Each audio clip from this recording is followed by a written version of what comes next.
Hello, we're going to do something I have been wanting to do for quite a while on this channel. I'm actually getting the second part of this material set needed.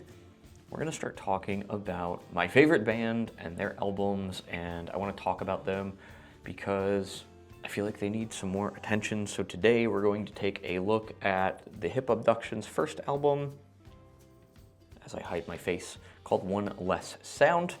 And this is a copy that I got literally 10 years ago this summer. And before I start the actual album review, I want to just quickly tell the story of how I found them. So, from a black background, two teal canes crossing behind a pink atom flicker on in neon light. To the right, white words stack vertically, blind over matter. The words and logo fade to black.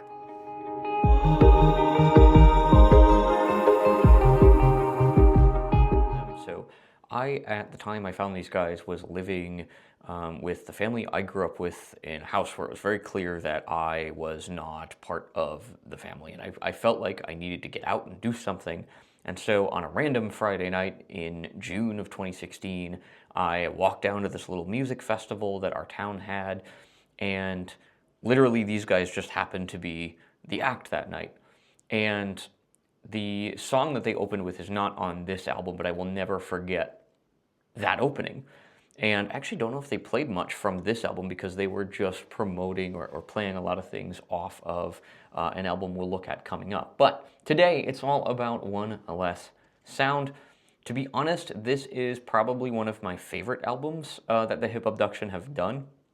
And each album to me has a very distinctive kind of characteristic. And for me personally, I'm going to talk about kind of what I get out of it. I'm not a music critic. I'm just a dude who really got attached to the music that they create and the songs that they put out, specifically later, like after I had started following them. You know, anything that came out after that time was really meaningful to me.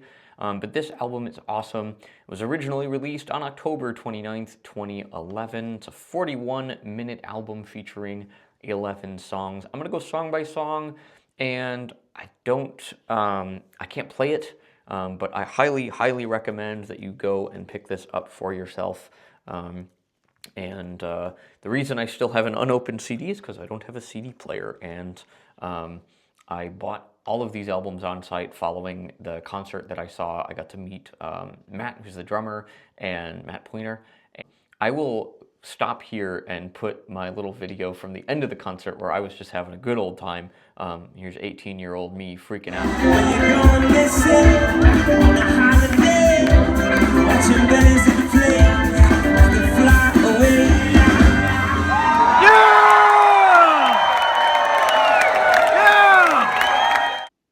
So there's that.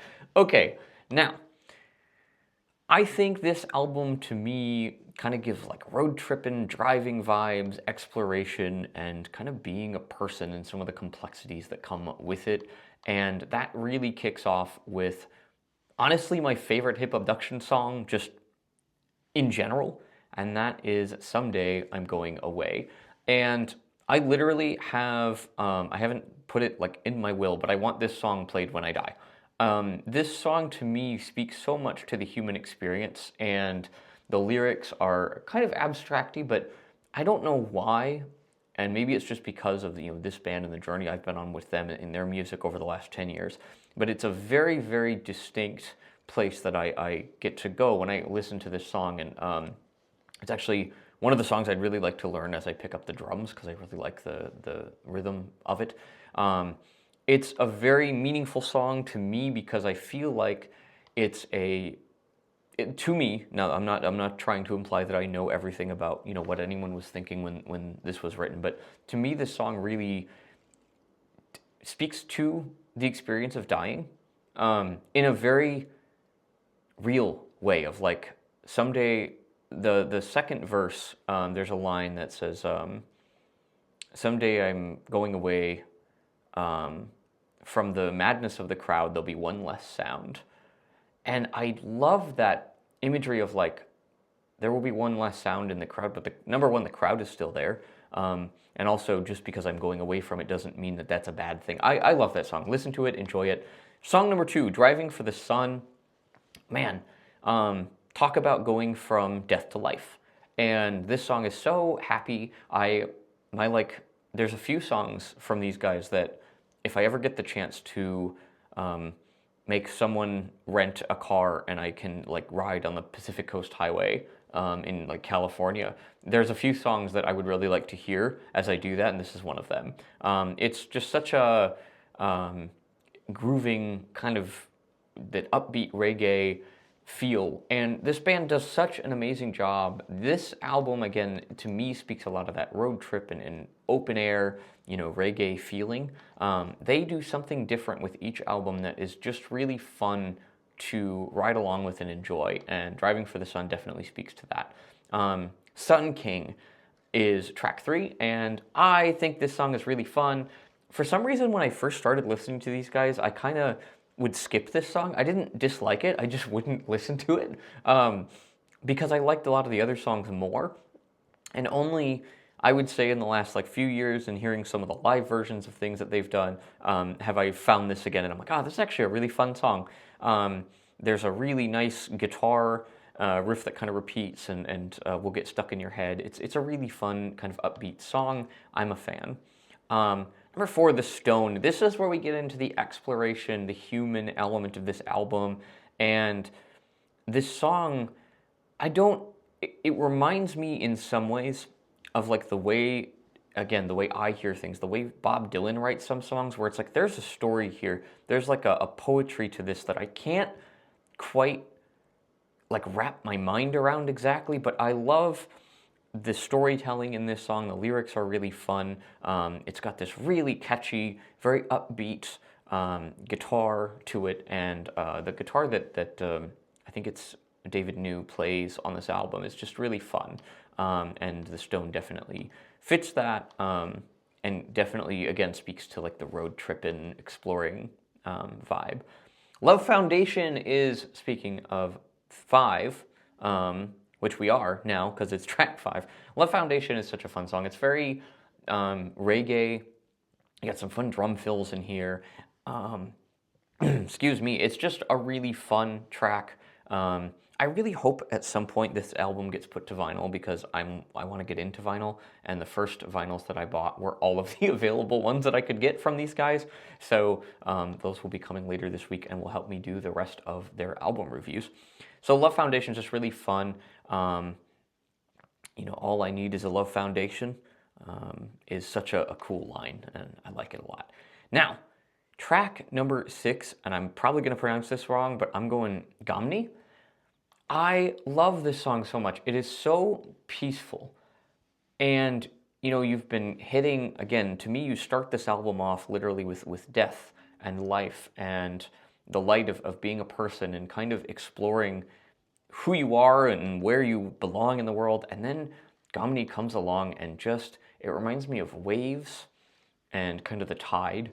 Like if you put this song on and also put on like ocean sounds, I think you could just like fall asleep. It's so mesmerizingly peaceful, and I really like that it sits at this spot in the album because you've, engaged with all these other topics maybe. I'm making this up, by the way. I could be completely backwards. This is just my thoughts. And you get this peaceful break, and it's like you're laying down at the beach and just listening to the ocean, and I like it. And from there, we go to track 7, which is We Are Kings. And again, it gives me the feeling of kind of that like reggae. We're getting back into more of the swinging, grooving kind of beats. And again, who we are and kind of what's your place in the world and all of those questions are songs that I think are relevant, or topics that are relevant for this song. And I like it a lot. Walls is track 8. Walls is so fun, and it makes me think about kind of the very the origins of reggae in terms of, calling out for things to be different. And this song, kind of speaks to the opening is I'm tired of these walls, I'm tired of these streets, I need something else to get my hands on, a dream-filled night, not looking for a fight. And it's such a I want something more than I'm currently getting, but then the closing line of the chorus is even the walls have ears. And I just think it's such a relevant song right now with the state of the world, and just speaks to like a restless but not unwilling to take action. And I think it's just a very poignant song that for me has aged extraordinarily well, especially because it was written in 2011, which is way before I started following these guys. Um, Again, I'm going to butcher pronunciations. Track 9 here is Nyatiti. And this song is another one that goes back to this peaceful feeling. Not so much as earlier in the album, but in a way that it builds and it gets into your head and stays with you. And I just love that we kind of ride this up and down wave. And again, you're kind of, at least to me, put in this beach centered place without being put on the beach with this album. And I love that.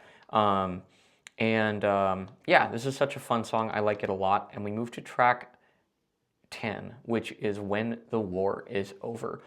And we're starting to hit the emotional beats of all of the things that I think this album speaks to for me, which, again, life and death and war and resistance and this is such a sad, hopeful, like melancholy song about the realities of maybe what the people who are home while the war is going on and saying, hey, when this is over, like, we want to light up the night, we're going to celebrate, but at what cost? And I just think it's placed really well on the album. I'm biased. This is literally my favorite band. I've said it before. Yeah. And we end the album with track 11, which again, I'm going to butcher pronunciations, but I'm going Bamako Lullaby. And it's a calming end to the album, but given that there's been so much of life and death and who we are and what's our place in the world, this album to me is it's a story, but like you have to fill in the blanks and figure out, what that means for you. So that's my look at One Less Sound. And if there's interest, I'm more than happy to do other albums as well. I have 2 more in front of me here, and then I will be getting the rest on vinyl, but for a couple of the live albums. But this album is, again, probably one of my favorite albums by any band, so I have a bias for sure. Go pick it up if you're interested. I will link to I will link to their website in the description, and let me know what you think of this video. Again, the album is One Less Sound by the Hip Abduction. I really hope this was interesting. I really like these guys. I can't say that enough. And as we move into the next couple of albums and, journey into their discography, if that's something you guys are interested in seeing me do, I will talk more about my life and why some of the songs have meant so much to me. And you can get to know me through the music that means a lot to me. So thanks for checking this one out. Again, check out One Less Sound. Take care of yourselves, take care of each other, and we'll see you soon. Peace.